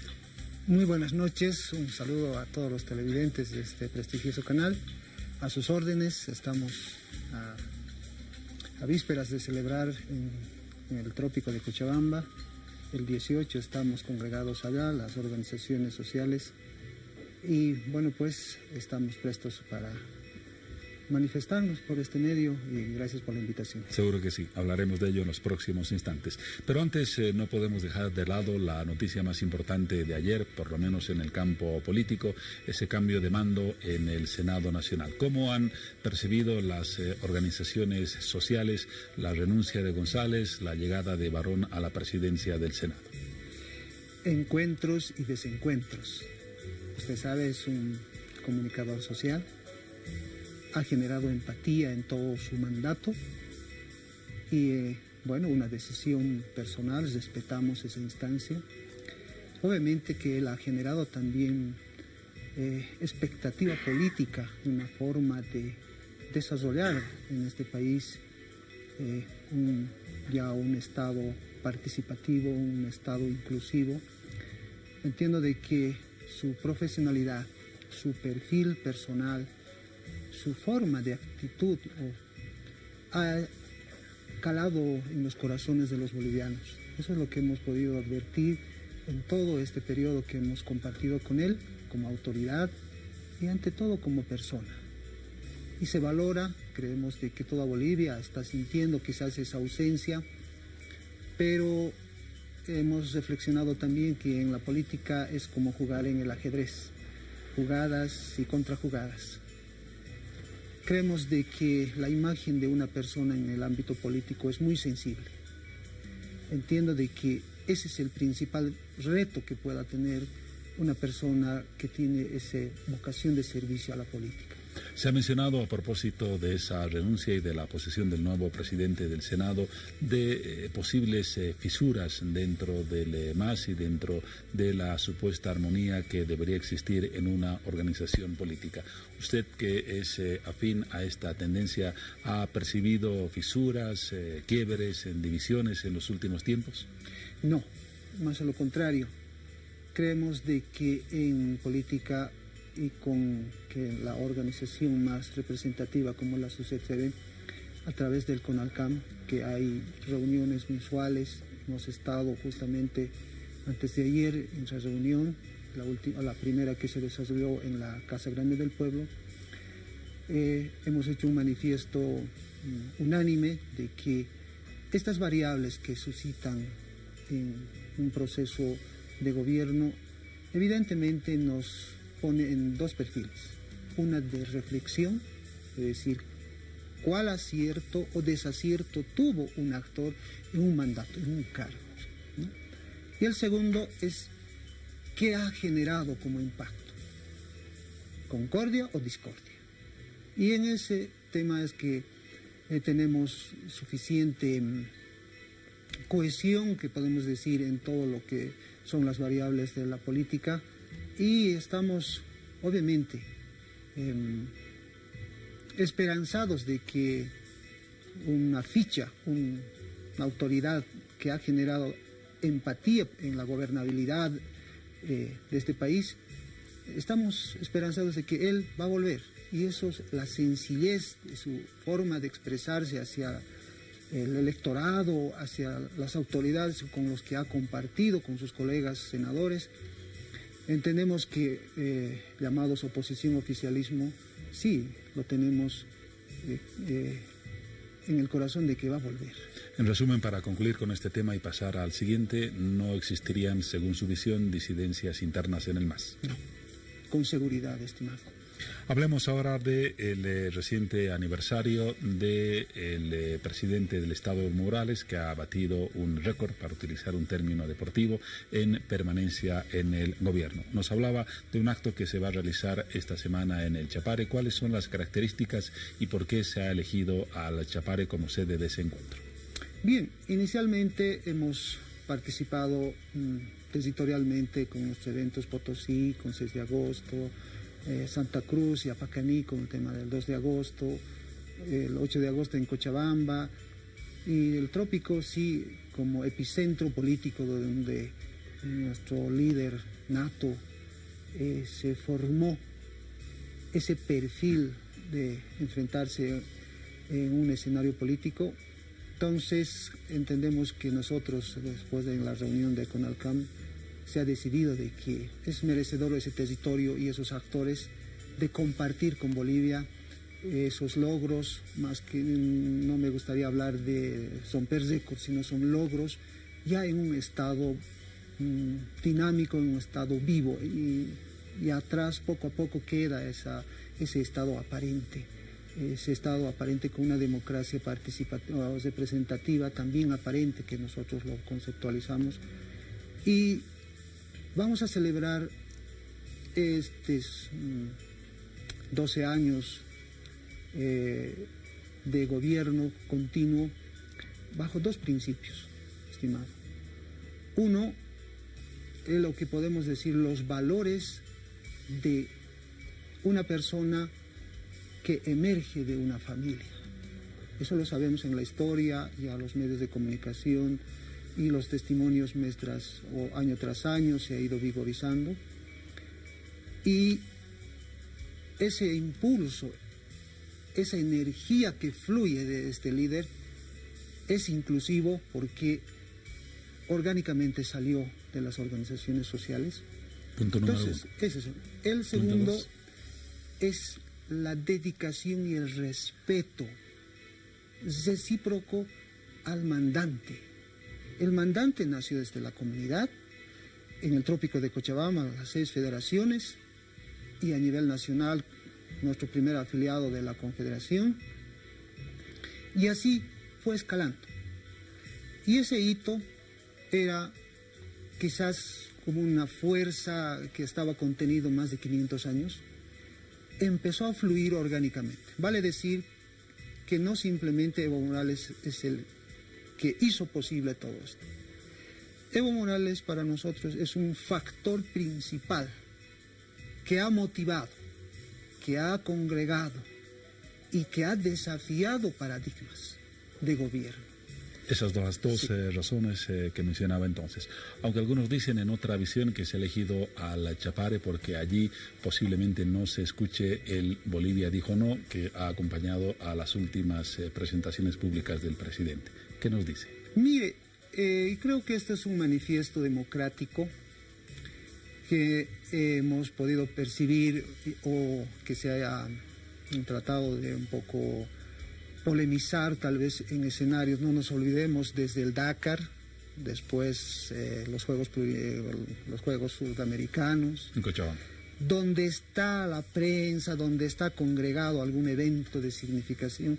Entonces, creemos de que queremos cooptar esos espacios para manifestarnos.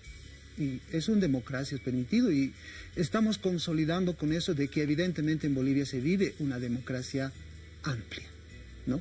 A lo que tal vez algunos sectores de las plataformas indican de que no estaríamos enfrascándonos a una dictadura, etcétera.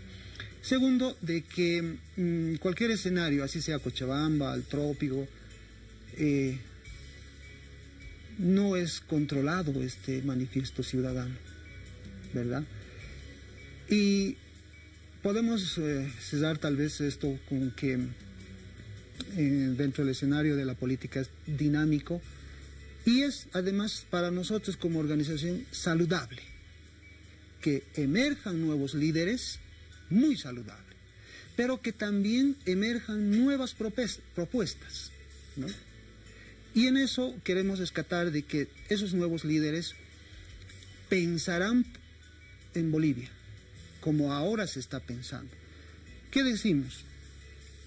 Evo Morales es pueblo, emergió de un pueblo, piensa como pueblo, decide como pueblo y se desarrolla como pueblo. Y eso es el legado que estamos percibiendo hoy en día en este gobierno, ¿no?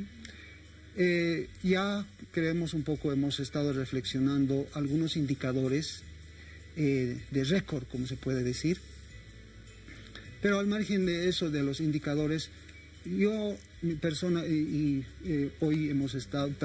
hemos estado reunidos la Comisión Política, donde ya tengo acá un documento que está de circulación ya nacional. Esta información emerge del Ministerio de Comunicación. Esos indicadores no han llegado pues, así como por arte de magia. Más a lo contrario, es una cohesión en que esa relación entre mandantes y mandatarios ha hecho posible. Por tanto, los resultados que van a desglosarse seguramente en detalle por las instancias que corresponda, que Bolivia va a conocer el 18, estaremos pues primero felicitando al ciudadano de pie, a la comunidad más alejada o de la frontera, que hoy en día, gracias, estamos un tanto ya integrados por los medios, por las telecomunicaciones, donde gracias a nuestro satélite Tupac Katari llegan las señales, usted conoce, estamos en la era digital, todos los medios para informar a la población. Y de ellos también, como se dice, se replica el sentir de la nacionalidad, ¿no? Logros que ya han sido adelantados en parte por el presidente en su propio mensaje del 6 Así es, de el agosto. 6 de agosto. Si tuviéramos que resumir en pocas palabras qué ha sido lo mejor que se ha hecho en el gobierno de Evo Morales en estos largos años y lo más crítico, ¿qué factores escogería? Primero, lo mejor, brevemente. Lo mejor, la parte humana, social. Reducción de la pobreza, indicadores muy significativos. El tema de la igualdad de género, 50% mujeres en el gobierno y 50% varones, como nunca. Es un país muy destacado en este tema. Luego, lo que más ha incidido hacia la reducción de la pobreza es el agua. Mucha inversión en agua. Mi programa Mi Riego, mi programa Mi Agua, son dos grandes programas que han hecho posible batir ese récord, incluso los indicadores del milenio. ¿Se acuerda de HIPIC 2, HIPIC 1? indicadores del milenio. Ya el 2013, 14 hemos roto esos indicadores. Hoy en día ya estamos hablando mucho más profundo de seguir estrechando esa brecha de la pobreza, ¿no? Lo positivo. En el otro lado de la medalla. Lo negativo. A ver, los alcances que podíamos haber tenido si es que Bolivia estuviese mucho más cohesionada. Tenemos 4 escenarios de inversión: estatal, privada, cooperativas, sociocooperativas y comunitaria. Estatal y privada por la estabilidad económica, por la subvención de los hidrocarburos. Imagínese un empresario manteniendo una subvención de hidrocarburos.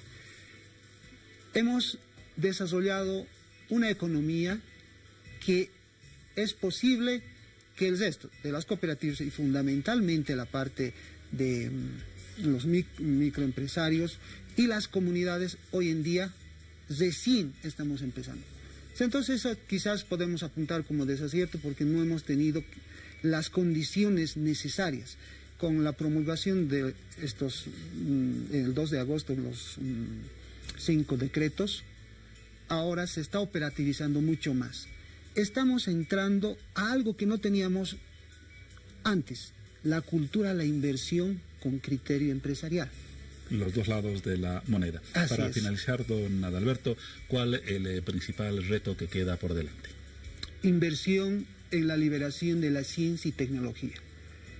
Hay ya 2 agencias, Agencia Boliviana Espacial y Agencia Boliviana de Energía Nuclear. Están las infraestructuras ya en desarrollo, están, como se dice, en energía eólica, solar, energía limpia. Y bueno, ¿qué nos falta? Científicos que hagan posible que estas empresas, esta industria emerja. Ese es nuestro gran desafío, estimado. Vale decir, hermanas y hermanos jóvenes que están ahora profesionalizándose, ya las becas que están latentes, están presentes en Bolivia, que se amplíe mucho más una plataforma de científicos. ¿Se acuerda cuando en un año en Cochabamba lo congregamos a nuestros científicos que están en el mundo y decíamos que ellos hacían esto? Y los niños se preguntaban, ¿son bolivianos?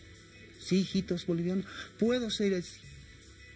Ese sueño era antes muy lejano. Hoy en día es posible. Entonces, invito, estamos en un medio de comunicación, tengamos esa visión, porque los bolivianos a partir de, en estos 12 años, hemos madurado la autoestima de soñar algo y lograr con nuestro propio esfuerzo. Eso es, hermano, la expectativa que podemos generar desde las comunidades. Yo respondo orgánicamente a una central regional Sorasora, que es de la provincia pantalandalense de Oruro, una zona minera, ¿no? Una zona, por tanto, difícil en la supervivencia, en fin, pero es así Bolivia. Y agradecer pues por esta entrevista y por este compartimiento. Seguramente ustedes también estarán compartiendo el día 18 y que tengamos que amplificar estos resultados, que no es discurso. Lo dicen las entidades internacionales, lo dicen nuestras entidades del Estado boliviano, y hay que tener fe en esos indicadores y seguir trabajando para una Bolivia más digna, más profunda, más humana. El reto entonces, educación y más educación, ciencia y más ciencia. Don Adalberto Ticona, secretario de la Agenda Política 2025 y representante de la Comisión Política de la CESUD-CB. Gracias por su visita y por el análisis que nos ha brindado. Muchas gracias, el gusto es mío. Vámonos ahora a un corte en Hora 23. Bueno, iniciamos un nuevo bloque de Hora 23. Es momento de hablar de los premios Eduardo Avaroa, que se llevará a cabo ya la 7ª versión. La convocatoria está totalmente abierta desde el 9 de julio para que todos los artistas puedan formar parte de este concurso tan importante que busca incentivar y promover la producción artística cultural. Este año los premios Eduardo Avaroa tienen muchas novedades, se viene muy distinto a otras gestiones y vamos a conocer más al detalle de todo este tema junto a nuestro invitado Miguel Rivera, responsable de los premios Eduardo Avaroa. Miguel, ¿cómo estás? Bienvenido a Hora 23, qué gusto. Muchísimas gracias, buenas noches. 7 años que se llevan a cabo los premios Eduardo Avaroa. ¿Cuál es la finalidad de este concurso? Básicamente es incentivar la producción artística y cultural. Como cada año tenemos una nueva convocatoria, lo que queremos es que los artistas produzcan, nos den nuevas propuestas frescas, inéditas, y así incentivar esa producción y darles una plataforma a ellos para que en caso que sean ganadores podamos promocionar su trabajo, difundir su trabajo y bueno, buscar que se convierta en una especie de forma de vida para ellos y su trabajo llegue a más personas. Promover la producción artística cultural. De la producción artística cultural, ¿cuáles son aquellas especialidades o alrededor de cuántas especialidades son tomadas en cuenta para este concurso? En esta ocasión tenemos 58 especialidades distintas. Abarca desde lo audiovisual, la música, tenemos orfebrería, joyería, cómic, videojuego, proyectos. Como digo, son 58 especialidades, es súper amplio. Incluso tenemos algunas novedades, lo que es diseño de modas, por ejemplo, que este año es una de nuestras novedades. Por primera vez es una de las especialidades que va a estar considerada dentro de los premios Eduardo Avaroa, el diseño de modas. Exacto, también tenemos proyectos de arquitectura como otra novedad. Entonces, cada vez buscamos incluir a la mayor cantidad de especialidades dentro del premio para que el sector artístico se sienta incluido, ¿no? Y bueno, la gente encuentre un espacio en el cual participar. Tengo entendido que este año tiene novedades también para los jóvenes, para adolescentes. Tradicionalmente teníamos unos 3 o 4 premios solo para jóvenes. Ahora tenemos 13 premios dedicados solo para participantes entre 16 y 22 años. El concurso en sí es para personas de 18 años en adelante, pero ahora consideramos que hay que incentivar el talento joven. Y bueno, creemos que esta es una forma de hacerlo. Respecto a la temática de los premios Eduardo Avaroa, la mayoría de los años, si no son todos, ha estado muy relacionado con la reivindicación marítima. ¿Qué se tiene para este año? Este año lo hemos abierto totalmente. La temática es libre. Creemos que los artistas, tienen esa oportunidad de expresar a través de su arte el concepto, la idea que ellos tengan en este momento. Entonces, son libres de presentar obras de absolutamente cualquier temática, cualquier área. Muy bien, qué bueno, Miguel, definitivamente es una novedad muy importante, que sin duda amplía la posibilidad ahora también de jóvenes entre 17 y 20 años para que puedan presentarse, postular a lo que son los premios Eduardo Avaroa y bueno, de ahí para adelante tal vez establecer un futuro aún más brillante de lo que ya puedan tener. ¿Cuáles son los requisitos? ¿Quiénes pueden participar de este concurso? El único requisito es ser mayor de 18 años, ser boliviano. Pueden participar incluso, sí, extranjeros con residencia mayor a 3 años en el país. Y bueno, básicamente es obtener la convocatoria y presentarla de acuerdo a las características de cada especialidad. Y en un sobre cerrado, como la mayoría de los concursos. ¿Dónde tienen que hacer llegar todos esos requisitos? ¿Dónde se deben presentar? Al Ministerio de Culturas y Turismo. Pueden recabar la convocatoria tanto en la página web del Ministerio como en su formato físico, también en las oficinas del Ministerio o en las oficinas de las gobernaciones en todo el país, en la regional del Ministerio, en Santa Cruz o en la alcaldía en Tarija. Y como te digo, simplemente es presentar los sobres de acuerdo a los parámetros de cada especialidad.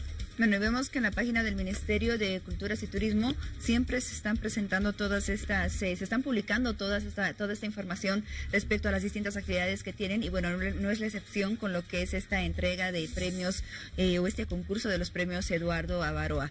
Muy importante todo lo que nos acabas de informar, Miguel. Esperamos que todos los artistas de nuestro país lo tomen en cuenta, puedan presentarse y puedan postular a este concurso que ya tiene 7 años de trayectoria. ¿Alrededor de cuánto se invierte o cuánto invierte el Ministerio de Culturas para poder llevar a cabo el concurso y hacer la entrega de premios a todos los artistas? Este año el monto total es de 1.8 millones de bolivianos repartido en 111 premios. 111 premios. 111 premios que tienen distintos grados. Hay desde 5.000, 10.000, 20.000 hasta 40.000 bolivianos. Entonces, de acuerdo a la especialidad, varían los premios, pero bueno, están en esos rangos y son premios bien dotados. Bueno, sin duda ya el hecho de obtener cualquiera de estos premios es de gran importancia para nuestros artistas que se van a postular y bueno, que esperamos tenga mucho éxito en lo que es la entrega de premios en el concurso de Eduardo Avaroa. Miguel Rivera, responsable de los premios Eduardo Avaroa, gracias por acompañarnos esta noche. ¿Hay algo más que tengamos que aportar a la entrevista que no hayamos mencionado? Bueno, simplemente invitar a los artistas a que se animen, no desaprovechen esta oportunidad. El Ministerio de Culturas está ofreciendo este espacio para que sea una plataforma para los artistas. Entonces, anímense y participen en el premio. Muy bien, anímese, participe, presente sus requisitos y bueno, ya estaremos conociendo más novedades ya después de la entrega de los premios Eduardo Baroa. Miguel, qué gusto. Todo mío, muchas gracias.